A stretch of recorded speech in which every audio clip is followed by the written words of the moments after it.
I lived through the entirety of Conor's come up, dude. And like, I just watched this clip on the UFC YouTube channel where they went through his best moments, right? Like his best moments on the microphone. And it just brought me all the way back to all of those moments. And it's like, that's why I'm still so hooked on that guy, dude. The McGregor name, my family's motto is Sharil Moram. And that means royal is in my blood. That goes way back. So for him to say he is the king and I am the joker, if this was a different time, I would invade his favela on horseback and kill anyone that was not fit to walk. We're going to take a look at Conor McGregor's new footage, training, as well as some of his absolute greatest lines of all time. I'm telling you right now, if you did not watch Conor McGregor on the come up, you have to watch this video in full. You have to see why people are still so hot on Conor, because I understand if you just started watching during Mayweather McGregor, you won't understand, but you will if you watch this video. I promise you. And if you did come up, then just get reminded of how incredible he was. Buckle up, we got a great video. I'm sorry, did someone just tell me that Nick Diaz and Tony Ferguson are going to get added to the 303 card? Because if I was going to think of the absolute best case scenario for both of those guys, that's it. They have to make that fight. They absolutely have to make that fight. Now, let me show you my source on that because I searched everywhere else and I can't find it. But just so you know, I'm not just straight up making this up. This is where I got it. Let's see this. And then we're going to talk about some Conor McGregor stuff because I'm going to tell you right now, people are sleeping on Conor in this fight in a big way. And there is a huge factor I realized after watching this new footage of him training that I'm like, oh, he has a really good chance of winning this fight. Everybody's writing him off, dude. They're like, Conor's got nothing left. And I'm like, oh, you're tripping, and I'll tell you exactly why. Like, now I think he's the favorite. Whatever, let's just watch this, and we'll discuss it afterwards. The potential matchup between Nick Diaz and Tony Ferguson at UFC 303 is generating a lot of buzz among fight fans. If it comes to fruition, it promises to be an explosive showdown between two seasoned veterans of the sport. Nick Diaz, known as the Stockton Bad Boy, is eyeing a return to the octagon after a hiatus from competition. His return against Tony Ferguson, a former interim lightweight champion, would add even more intrigue to the welterweight division. Ferguson, often referred to as El Kukai, brings his unorthodox... Wow. El Kukai. Is that like an AI voice or what, dude? That isn't... El Kukui, you weirdo. ...fighting style and relentless pressure to every bout. Despite some recent setbacks, he remains a formidable opponent for anyone in the division. A 5-round welterweight co-main event between Diaz and Ferguson would undoubtedly be a highlight of UFC 303. Fans can expect fireworks if these two veterans step into the cage together. I'm sorry, did you say 5 rounds? Dude. Okay. That would be so bananas because those guys are both like, they're both absolute stone legends. They're the two craziest guys ever. I don't mean that like necessarily as a negative, like it's the fight game, dude. You know, everybody's a little bit crazy.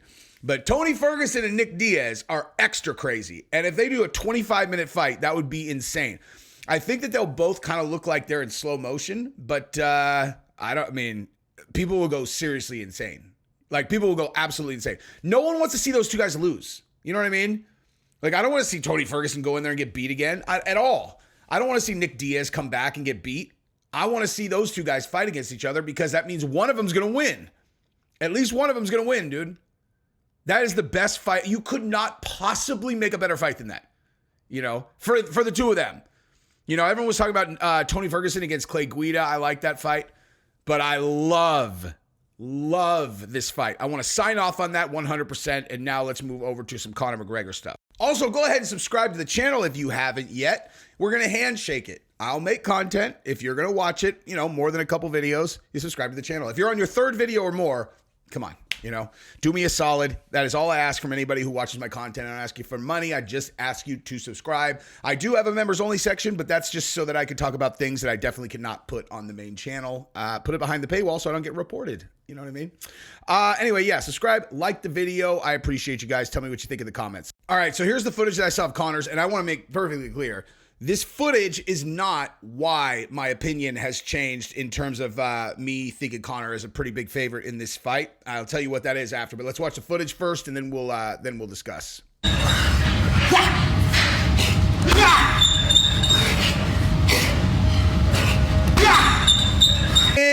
the background of this video had a police song on it, and I've seen this movie before. And so I realized that I was going to get copyright blocked by whoever owns the rights to the police. And so I'll just tell you a little story here instead.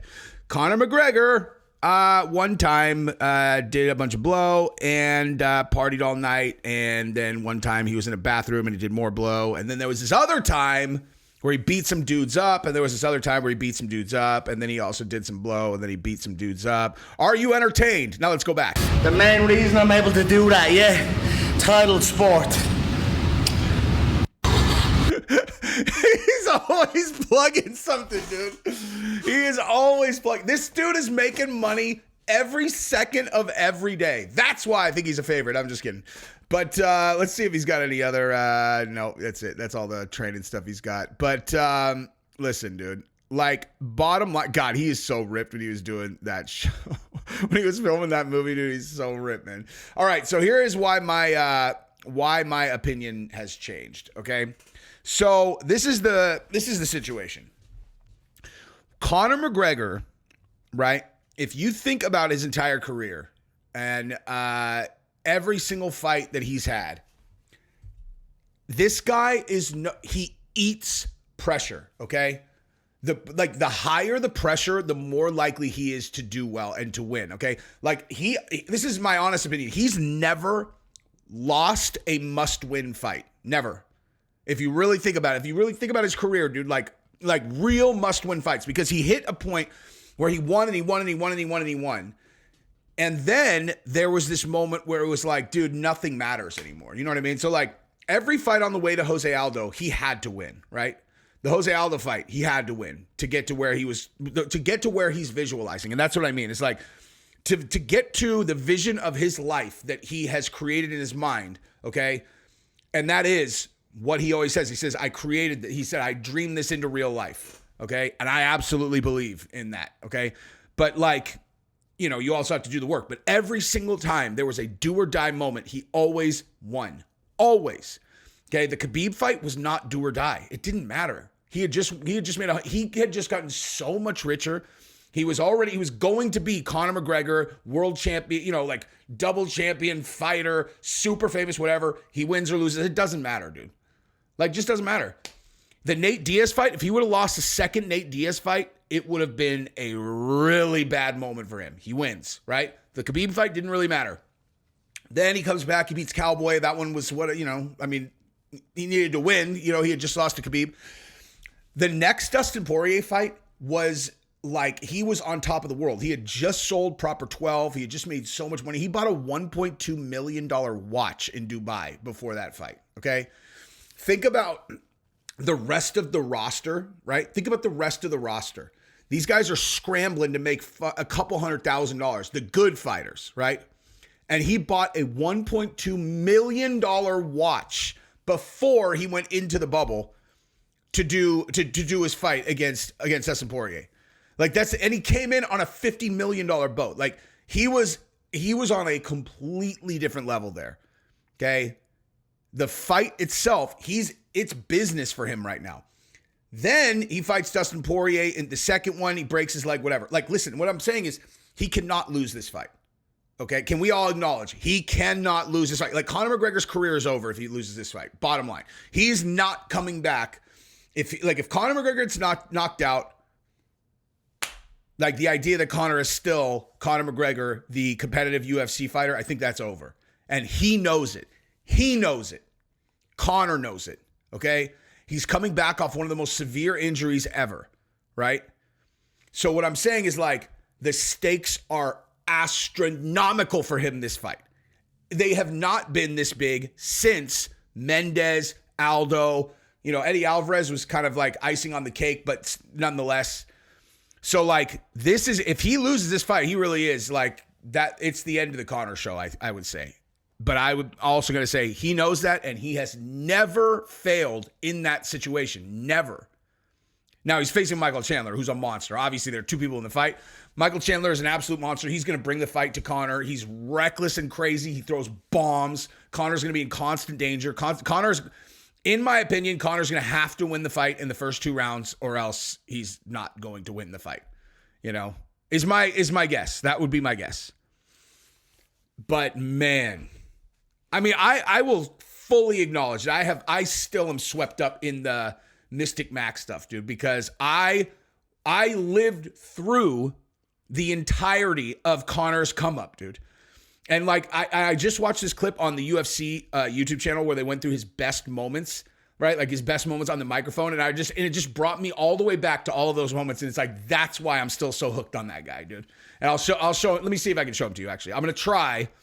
I don't know. I might get copywritten, but if they're not on here, then that's exactly what happened. All right, we're going to give this a shot. And UFC, you guys owe me for framing me in the UFC 300 reel where Dana dunked on the media, where I was defending the UFC 300 card and you made it look like I was hating on it. So I'm going to do some fair use commentary over the Conor McGregor best microphone quotes. Let's go. And this is what I'm saying, dude. This is the Conor McGregor that I remember. Okay, like when people, like there are so many UFC fans who came in the game at the Mayweather-McGregor moment. So they missed all of this. You did not see Conor come up. So you don't know this Conor. He was so amazing, dude. He was so amazing. He was so charismatic. He was so funny and he was so likable, dude, that like it carries over now. Even now when you look at him, you're like this rich, cocky prick. Okay, so let's watch this and we'll comment. This one, the first one's after he beat Nate Diaz in the second fight. The king is back. I said it last year when I heard you to take part. We're here to take over. Dana, 60 G's, baby. That was after his very first fight, dude. That's after his very first fight. He was on welfare, okay? Like, he was basically on welfare. If you haven't seen the documentary Notorious, go watch it, all right? Money, because we are the business network and the business of the UFC and all that sort of stuff. I'll take over from here, Nate. You can bounce. Take a coffee break, Nate.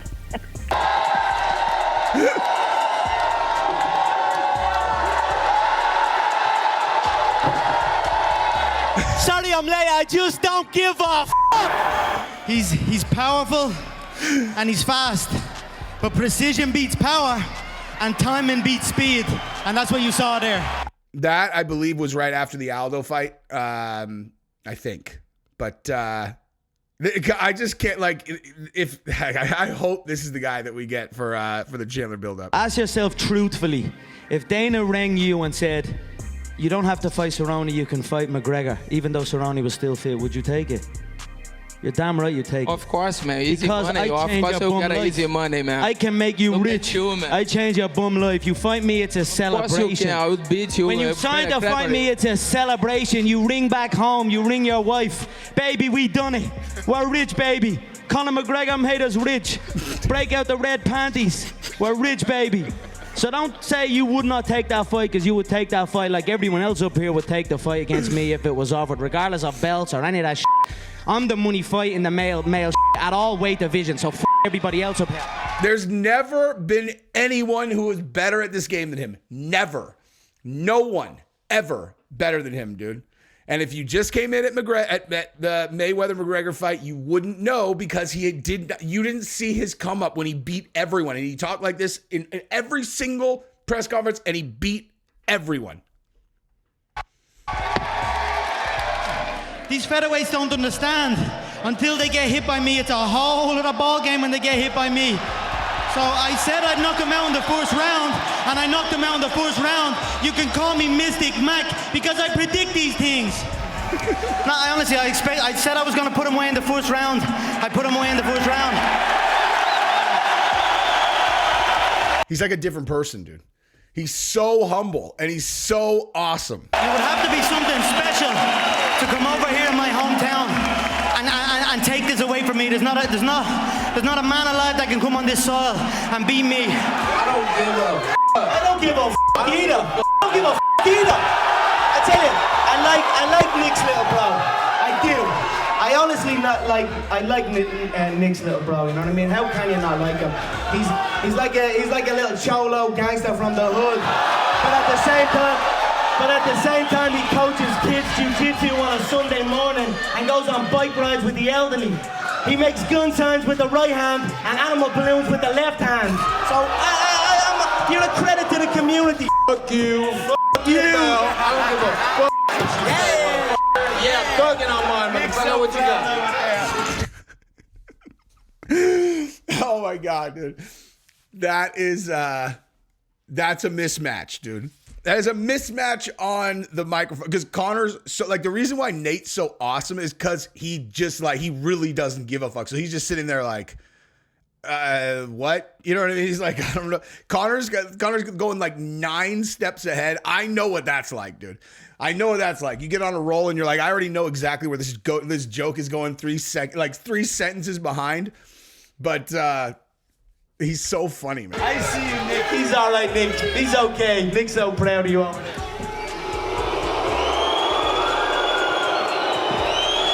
I own this town. I own Rio de Janeiro. I'm sitting up here with my feet on the desk. What's anyone up there gonna do about it? Not one of you are gonna do anything about it. My name, the McGregor name, my family's motto is Sharil Moram, and that means royal is in my blood. That goes way back. So for him to say he is the king and I am the joker, if this was a different time, I would invade his favela on horseback and kill anyone that was not fit to walk. But we are in a new time, so I'll whoop his ass in July. They want you to give That is the best line ever in history right there, dude. If this was a different time, I would invade his favela on horseback and kill anyone who was not fit to work. Oh my God, dude. He's the best. us a quick count to 10, both of you gentlemen, if you don't mind, just if you wouldn't mind counting to 10. Nate can only count to 5. Oh, Toast some fine-ass whiskey and talk about football stadiums next. Football stadiums and world titles, that's what I want. The Irish are back. I run New York City. I'm a f***ing pimp. Rocking Gucci mink. And without me, this whole f***ing ship sink. Yeah. It's red panty night when you sign to find me, yeah? Back at home with your wife. It's a celebration. Have I been wrong yet? Nope. No. It's the old age. At the time. This is the new age. I wanted to come over here to America and show the American public the new era of the fighting Irish, and I brought my whole country with me. If one of us go to war, we all go to war. Okay, I am going to 303. I just decided. Right here. Right here, the hardest hitting 145 pound, the real hardest hitting 145er right here. This guy TKOs people. When I knock people out, they don't f***ing move. They're not, who the f*** is that guy? Who the f*** is that? You know damn well who I am. Who the f*** is that? Oh my God. I don't know, when I take that guy's belt, Leprechaun. Oh, good one. When I take that guy's belt, I'm looking around. He even got Yoel Romero to laugh at that, dude. I don't know what anyone else has for me around here. I might have to jump up and drag Floyd Mayweather out bed and see what the he's at again. I've spent a lot of time, Joe, slating everybody in the company. Backstage, I'm starting fights off everybody. I've ridiculed everyone on the roster. I just want to say from the bottom of my heart, I'd like to take this chance to apologize to absolutely nobody. The double champ does what the f*** he wants. Have a seat. Let me raise this motherfucker now. This is what I want to do. This is what I dreamed into reality. Oh, that looks good. That looks good. God bless. Ireland, baby, we did it. Yeah. Dude. Come on, son. Come on. Come on. He's the best to ever do it, dude. He's the best fight promoter of all time. I hope that's the version of him that we get, man. That is what I've got. I love you guys. I love Chandler. I love Conor. I love everybody, son. So go ahead and subscribe to the channel. Ring the bell. Bye-bye.